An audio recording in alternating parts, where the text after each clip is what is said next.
Morning, everyone. Today is Monday, June 13th, 2022. Time is 9:33 a.m. We have a special meeting agenda regarding the airport.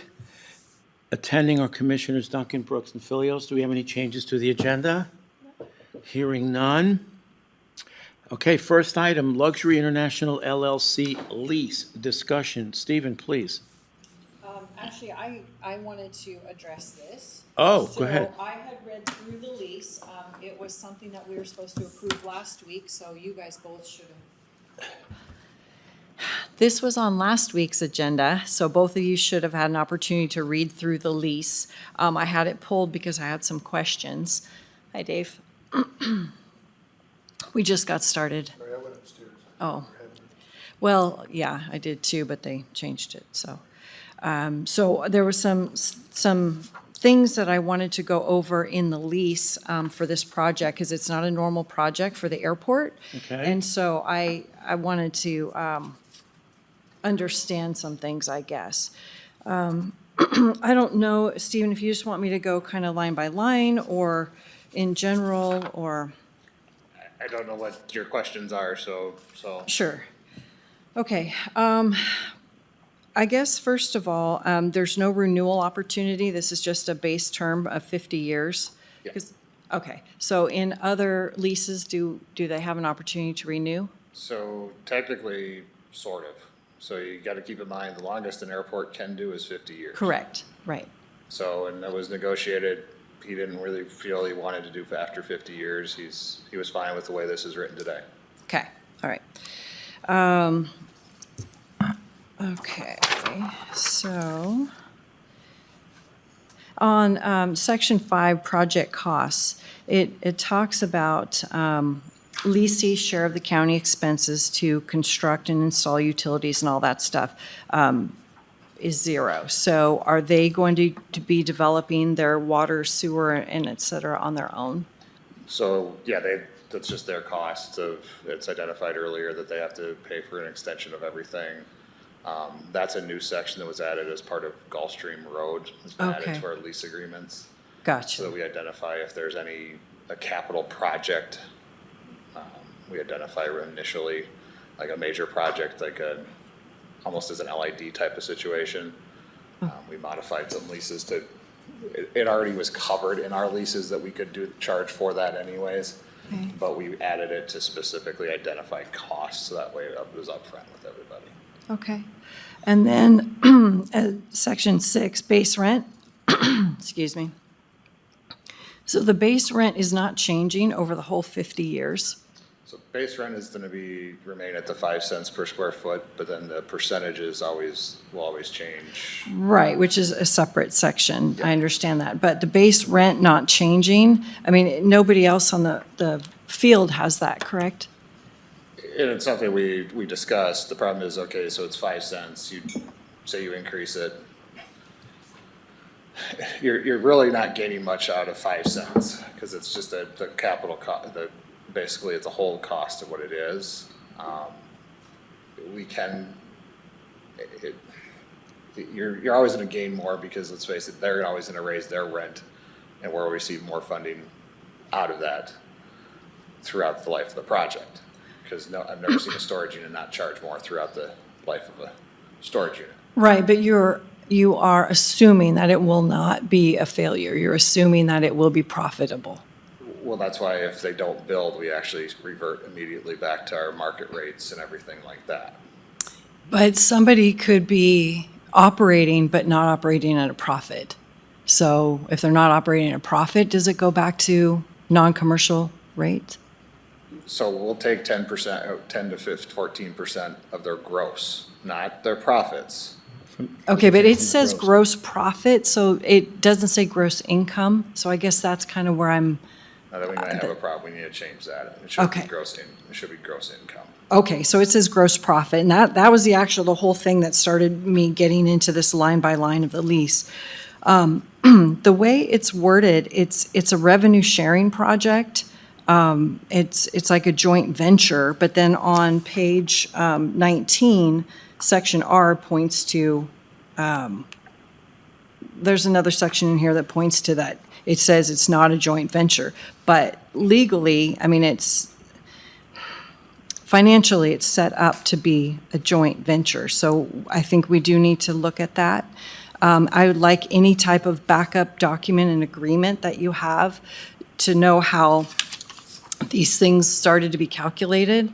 And it concerns me because, like you said, this was something that you used when you were bringing forward the storage unit for the county to operate, but now this person has come in and wanted to operate this. Did you have a conversation with this person about your storage unit idea before they had this idea?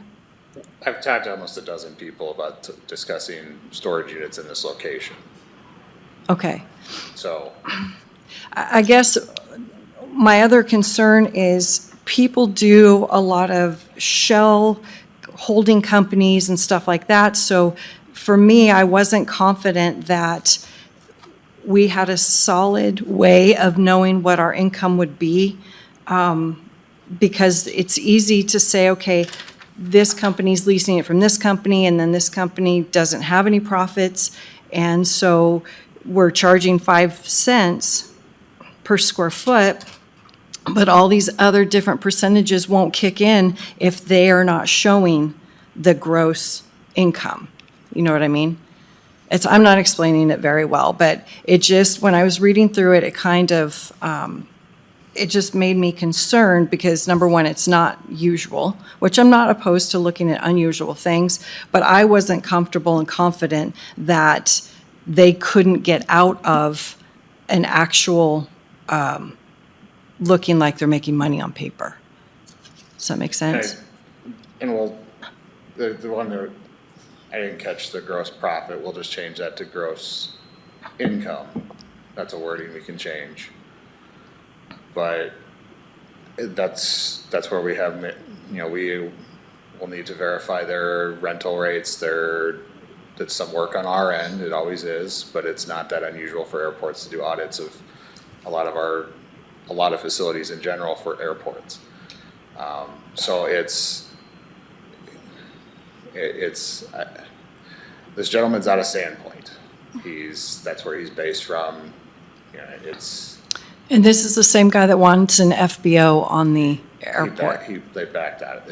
He was their contact person. It wasn't him that was looking at it. Okay. Stephen, what's their primary business? This group owns and operates a couple different manufacturing companies in China. He also did private airspace development in China. He has a couple different Southeast Asia developments, things like that. Okay. Okay, so if you go,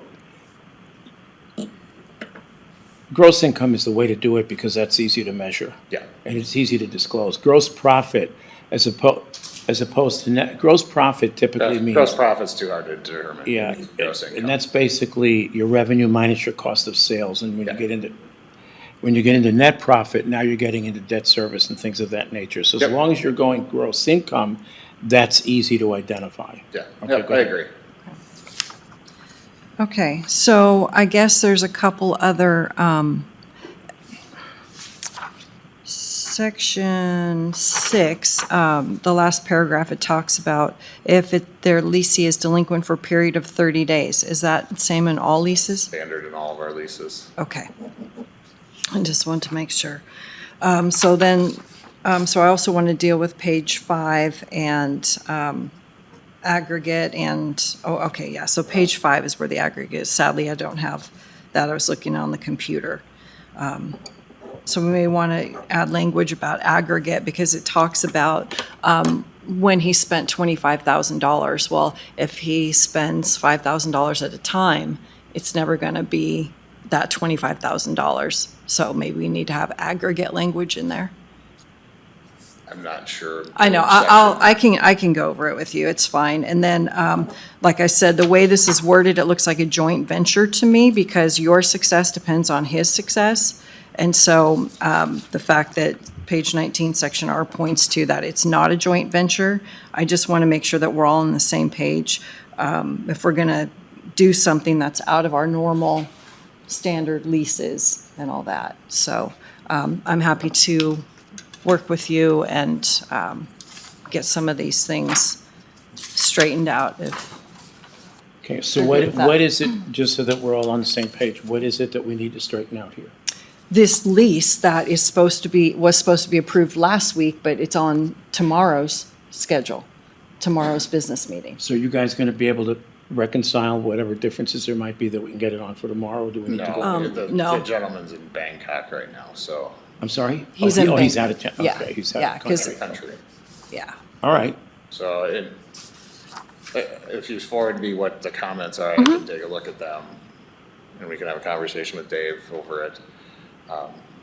But the profit one is an easy fix. That was just a mistake on our end, Sure. but we'll just make the modification. Okay. All Okay. right, so then I will get you my notes, and then we can go forward on that. Okay. I don't know if you want to have public comment before we go into executive session. Yeah, why don't we or- do that? Public Okay. comment?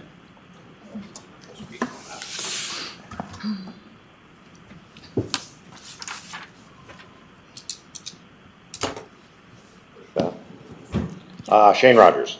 I think it's great that somebody's coming in and wanting to do that. I don't know a whole lot about it other than here, and I've heard some comments at some of those forums, but I'd really ask all of you guys to look at that lease and to really evaluate what it is. The airport absolutely needs more hangar space. I'm assuming it's hangar space rather than storage space. But I'm getting caught up and I don't know a lot about it. I think it's phenomenal. I think that's a great idea from Stephen, and they've talked about it. But having a different lease rate than anybody else, if they're coming in to develop that or not, is, I can understand offsetting some of that lease rate that's cost for development costs. Absolutely, that's pretty normal, but from outside of a 5-cent lease rate with profit sharing potential, I mean, we can look at the stock market today, it's not doing well, Bitcoin isn't doing well. Fuel at that airport for 100 low lead is $7.50 a gallon. Mark my words, it'll be $10 a gallon in the next 2 months. That's $1 to $2 more than I can fly 20 minutes in any direction and get fuel. Jet A's $10 a gallon. The aviation industry gets hit when the market slows down. It bounces back, absolutely, but we're gonna have people there that are in their 60s and 70s and 80s that are on that airport with airplanes that are going to be getting out of aviation because it's becoming financially irresponsible for some people to fly like that. So I would really, really beg you guys to look at that lease rate. I respect what you guys do, and if it ends up being that, it'll work out. But you know, there's a lease rate set that everybody at that airport has to pay. I mean, I would 100% support Stephen and you guys if there was some sort of profit sharing of, okay, your lease rate's 26 cents because it's commercial, and we're going to give you $2 million for development and offsetting that lease rate for a period of time. Outstanding. But you know, if aviation stops, and as you guys kind of pointed out, they're only renting 50% of the hangars because their price point is $700 for an airplane to park, and people have gotten out of aviation or parked their airplanes and can only afford a $60 tie down outside, which historically we've seen over the last 20 and 30 years at airports. When the market goes down, you see those leases become available. You see the line waiting for leases to go away, and you see a lot of those airplanes derelict on the ramp tie down. So I just would beg that you guys take that into consideration and kind of do some due diligence on what has happened over the last 20 years at aviation when the market has slowed down on those turns. Thank you guys for your time. Thank you. Anyone else? Jonathan? Okay. All right then, so we're going to move on to the second item. And I move that we enter into executive session pursuant to Idaho Code 742061F. Second the motion. Bill Brooks?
It's now 10:12 a.m. We're about to exit executive session. Motion? I move we exit executives. I move that we exit executive session with staff to proceed as discussed. I second the motion. Bill Brooks. Aye. Commissioner Duncan. Aye. Chairman Philios. Aye. Motion is carried. 10:13, meeting adjourned.